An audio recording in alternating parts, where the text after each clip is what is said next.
Saudara, penetapan Wakil Ketua DPR Adis Kadir sebagai Hakim Konstitusi disebut Komisi 3 sudah sesuai dengan ketentuan. Tapi sejumlah kalangan meragukan hal itu. Penetapan eks-politisi Golkar ini pun memicu spekulasi.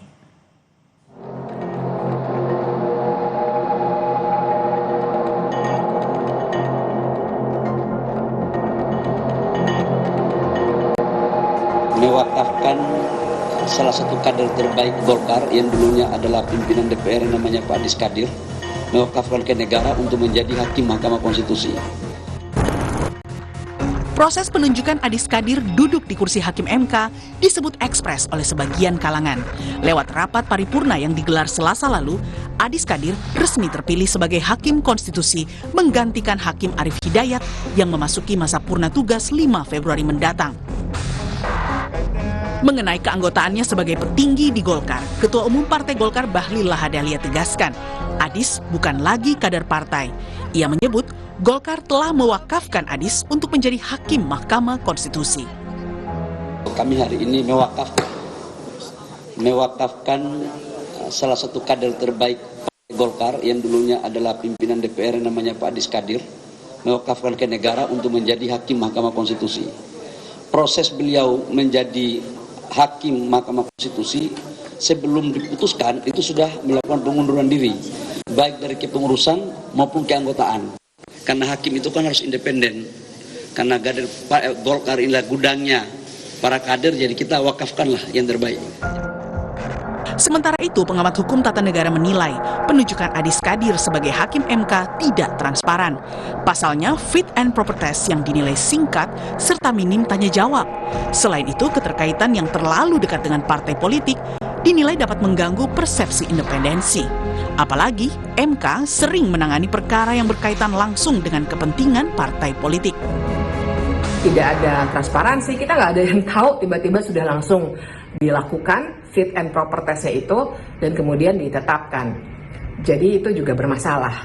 Ada masalah besar karena walaupun kita belum punya aturan main dan sekarang kita punya mantan politikus yang ada juga di Mahkamah Konstitusi saat ini, tapi dalam kasusnya Adis Kadir lebih nyata ya, karena baru sekali dan juga keterkaitan dengan Partai Golkar dan apalagi dia sebagai salah satu pimpinan DPR, itu juga sangat terkait erat dan masih berlangsung sebenarnya. Penetapan Adis Kadir sebagai Hakim MK dalam rapat paripurna Selasa lalu sekaligus membatalkan pencalonan Innocentius Samsul sebagai calon Hakim MK usulan DPR yang pernah ditetapkan pada 21 Agustus 2025 silam. Batal menjadi Hakim MK, Innocentius yang saat ini menjabat sebagai Kepala Badan Keahlian DPR akan mendapat penugasan baru. Terkait dengan Pak Sensi mendapatkan penugasan lain. Ya, jadi dapat penugasan lain dan ini juga sedang dalam proses juga. Nama Adis Kadir mencuat pada Agustus 2025 karena ucapan mengenai tunjangan perumahan DPR yang memicu kemarahan publik. Meski ia mengklarifikasi tunjangan tersebut tidak naik sejak 2010, tapi tak mampu meredam arus kritik publik. Sebagai respons, Partai Golkar kemudian menonaktifkannya sebagai anggota DPR sejak 1 September 2025. Namun, pada November 2025, Mahkamah Kehormatan Dewan memutuskan dirinya tidak terbukti melanggar kode etik, sehingga diaktifkan kembali sebagai anggota Dewan. Tim Liputan, Kompas TV. Saudara, penunjukan Adis Kadir yang seakan tiba-tiba menggantikan Innocentius Samsul jadi Hakim MK dinilai sebagian kalangan sebagai sebuah proses yang tidak transparan. Benarkah penetapan Adis Kadir syarat muatan politis? Kita bahas bersama anggota DPR fraksi Golkar Nurdin Halid dan juga peneliti Posdem Bang Ferry Amsari. Selamat petang Bang Ferry, selamat petang Pak Nurdin. Selamat petang, Assalamualaikum warahmatullahi wabarakatuh. Waalaikumsalam warahmatullahi wabarakatuh. Pak Nurdin, ini kan DPR sudah menetapkan Innocentius Samsul sebelumnya dalam rapat paripurna pada Agustus 2025 lalu untuk menjadi Hakim MK. Kok bisa orang yang sudah ditetapkan sebelumnya dalam rapat paripurna ini mendapat penugasan lain dan langsung digantikan oleh Pak Adis Kadir? Ya. Jadi saya tidak terlalu memahami latar belakang daripada berdasar telah ditetapkan itu kemudian tidak jadi. Itu saya tidak paham situasi itu. Tapi yang saya pahami adalah bahwa jabatan dan karir itu kan pilihan dan takdir. Jadi Pak Adis Kadir itu bukan merupakan penunjukan, bukan merupakan perwakilan itu yang saya paham ya. Dan kalau kita lihat dari sisi kapasitas ya, Pak Adis Kadir itu kan doktor hukum, master hukum, doktor hukum, sekarang sudah profesor di bidang hukum. Jadi dari sisi kapasitas tidak perlu kita ragukan kompetensinya Pak Adis Kadir dalam menjalankan tugas sebagai hakim Mahkamah Konstitusi. Kalau dari sisi prosedur semua dilalui dengan sesuai dengan tata tertib, sesuai dengan undang-undang, sesuai dengan prosedur yang ada di Dewan Perwakilan Rakyat.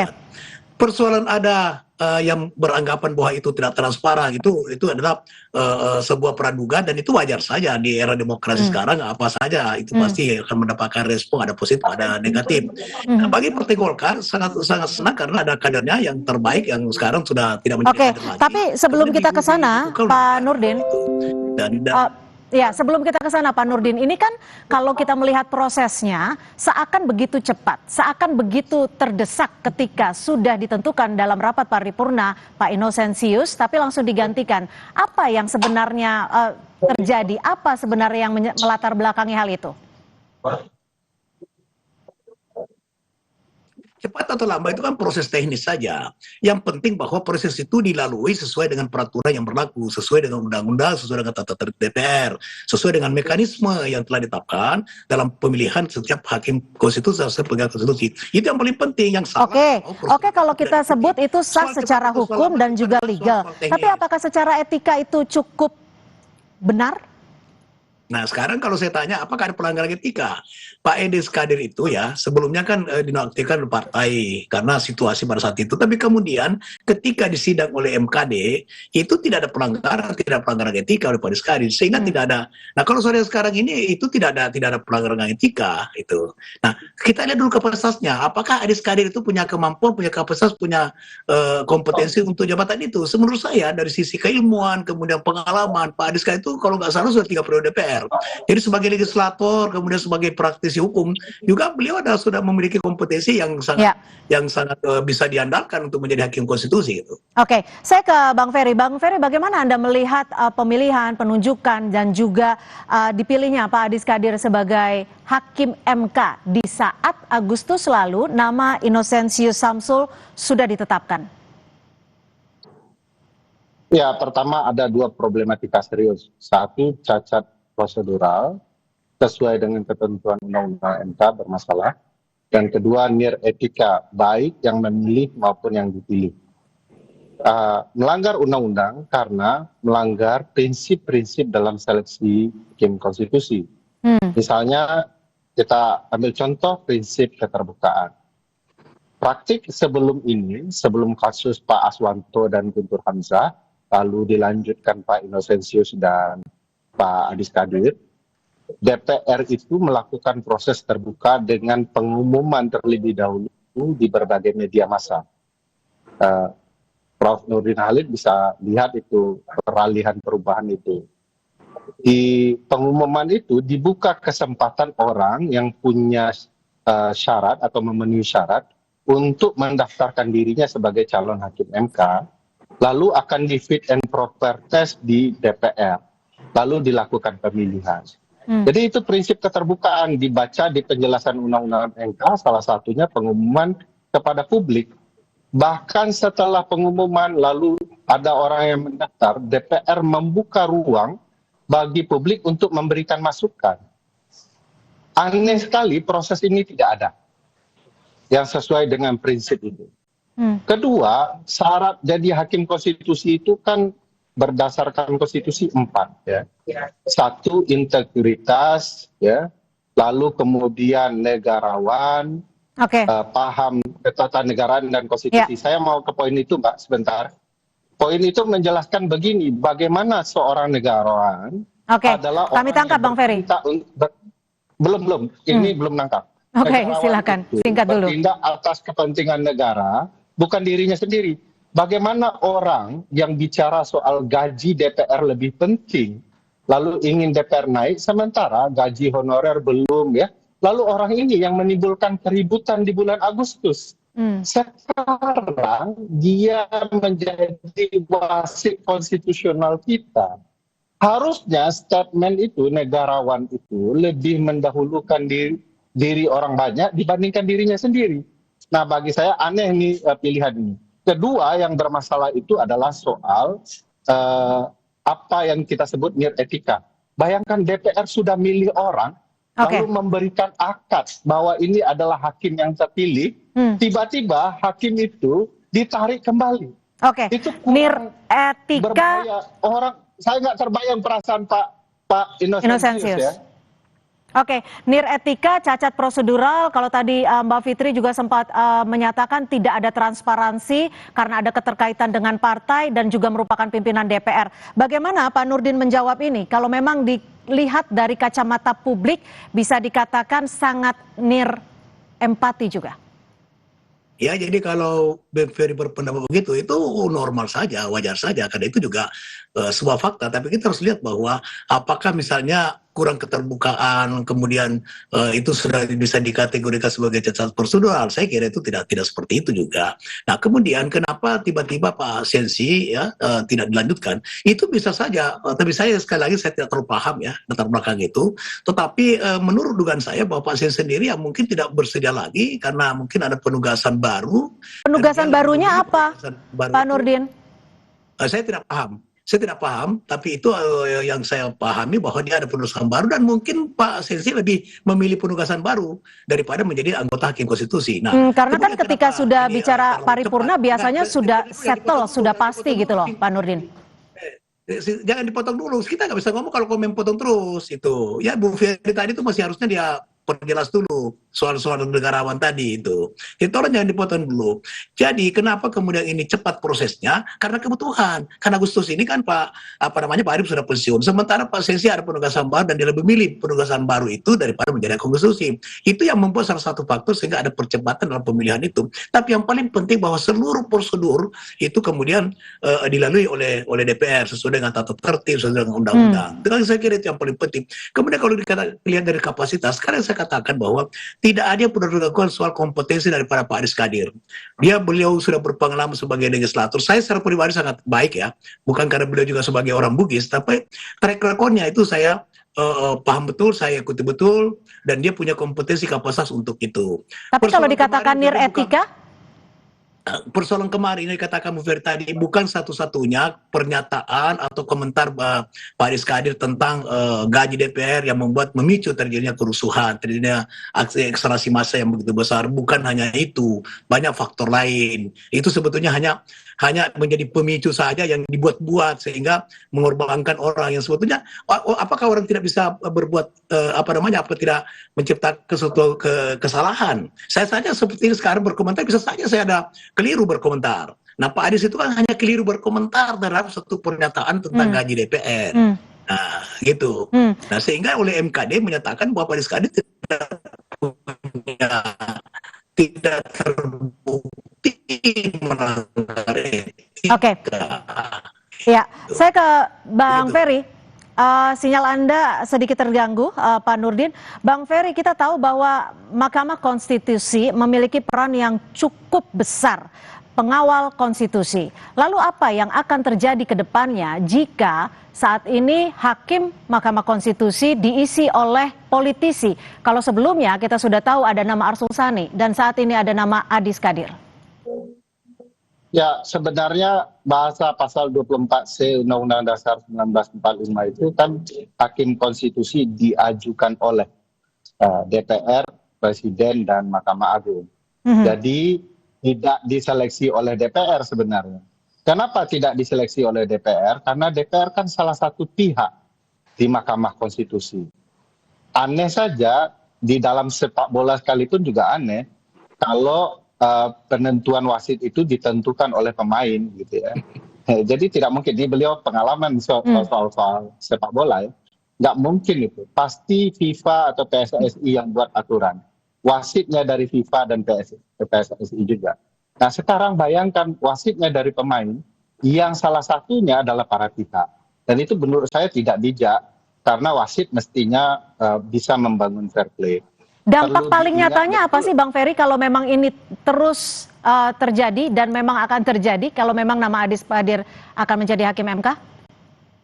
Kan sudah disampaikan DPR pesan-pesan khusus bagi hakim konstitusi terpilih ya, bahwa tolong jangan lupa Anda bagian dari kami, Anda dulu pernah buat undang-undang, jangan pula undang-undang ini yang kemudian Anda permasalahkan. Itu sudah menunjukkan keberpihakan dan kepentingan dalam pemilihan hakim. Masa DPR terbuka seperti itu ya, berkolusi terhadap hakim ya.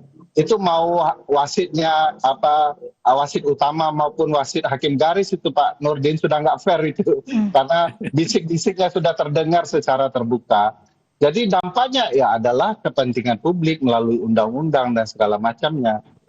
Oke, bagaimana Pak Nurdin menjawab kekhawatiran publik ini sendiri dan juga menjawab independensi dan kekuatan dari MK? Ya, jadi apa yang disampaikan Bu Ferry itu adalah itu kan dugaan ya, bahwa dibisikan. Bisa kita buktikan secara fakta. Pak Srusani itu dulu dari DPR. Ketika menjadi Fakta di sidang. Silakan Bang Ferry. Di sidang DPR itu saya sampaikan, itu disampaikan di dalam sidang di DPR secara terbuka. Baik itu di keterpilihan Pak Adis Kadir maupun Pak Innocentius. Dan hakim-hakim konstitusi lainnya di DPR juga dititipkan pesan itu. Jadi itu bukan dugaan tetapi fakta yang disampaikan dalam sidang di DPR.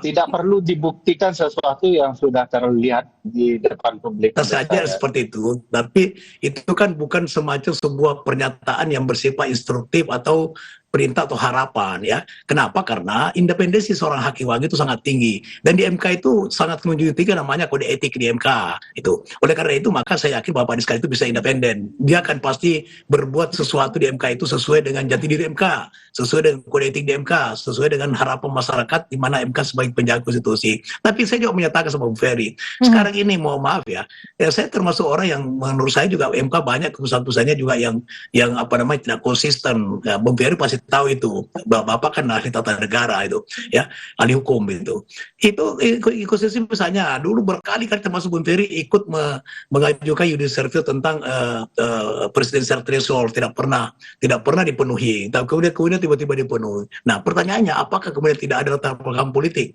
Jadi semua di negara demokrasi Bung Ferry itu pasti ada unsur politiknya. Nah sekarang politiknya itu apakah merupakan politik yang yang berkepentingan untuk kepentingan negara atau kepentingan masyarakat atau kepentingan kelompok, yang tidak benar lah kalau bersentuhan dengan kepentingan kelompok. Tapi sepanjang kepentingan negara, kepentingan bangsa, maka unsur politik itu memang bagian daripada proses demokrasi. Ada jaminan untuk itu Pak Nurdin?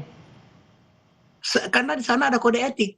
Ada kode masing-masing. Jadi kalau kode etiknya diterapkan, nggak mungkin seorang hakim agung itu mau Bang Ferry, ada kode etik Bang Ferry? Sudah dijamin oleh Pak Nurdin? Saya setuju dengan poin bahwa banyak masalah di Mahkamah Konstitusi. Tetapi kan kalau mobilnya bannya bocor, kita tidak mengganti bannya dengan ban bocor lainnya kan. Jadi bagi saya yang diperbaiki adalah hukum acara Mahkamah Konstitusi agar segala putusan MK bisa dikawal. Nah ini sayang juga nih teman-teman di DPR Pak Nurdin, masalahnya di undang-undang hukum acaranya yang diperbaiki undang-undang Mahkamah Konstitusinya. Padahal hukum acara penting untuk membangun proses peradilan yang pasti, terbuka dan jauh lebih baik. Tetapi jangan kemudian hakimnya yang punya masalah. Kita harus membangun trust permainan politik ketatanegaraan kita di Mahkamah Konstitusi. Sebagai wasit mereka harusnya orang-orang yang kredibel, yang bisa terpercaya, yang tidak memiliki pertanyaan publik, itu paling bagus ya. Dan kalau bisa ya, kalau ini bukan kan harus dibaca lulusannya, track recordnya, dia menulis ilmiah di mana, bagaimana penulisan itu kredibel atau tidak. Saya paham juga teman-teman politik itu akan selalu kesal dengan MK ketika mereka merasakan mereka diputus secara tidak adil. Menyesal juga mereka milih orang-orang yang kemudian Oke, Bang Ferry, jika kondisinya memang sudah seperti tapi ini, begitu mereka berkuasa, mereka melakukan hal yang sama gitu ya. Bang Ferry, jika memang kondisinya sudah seperti ini, lalu apakah Mahkamah Konstitusi tetap bisa menjadi pengawas konstitusi dan juga tempat rakyat melakukan ataupun menggugat kekuasaan yang dinilai dalam tanda kutip tidak benar? Ya tentu sebagai peradilan konstitusional ya, semua orang akan merasakan dampak konstitusionalnya. Jika hakim menyimpang, itu akan dirasakan. Dan kalau mereka benar, mereka akan bahkan melindungi MK. Kita tahu kasus putusan Mahkamah Agung nomor 60 yang kemudian disidang di MK, dan MK melindungi kepentingan publik. Publik marah kalau itu mau diganggu oleh DPR. Nah, apakah kita bisa berharap? Berharap itu sesuatu hal penting sebagai orang hidup ya. Saya meyakini masih banyak putusan-putusan MK yang baik. Di tengah lautan putusan MK yang dikritik oleh publik, dan saya rasa MK sedang memperbaiki diri. Oleh karena itu politisi berupaya mengganggu MK saat ini dengan menempatkan wajah-wajah yang dipertanyakan publik. Baik, terima kasih peneliti Posdem Ferry Amsari, dan terima kasih juga Pak Nurdin Halid, anggota DPR fraksi Partai Golkar. Terima kasih, selamat sore.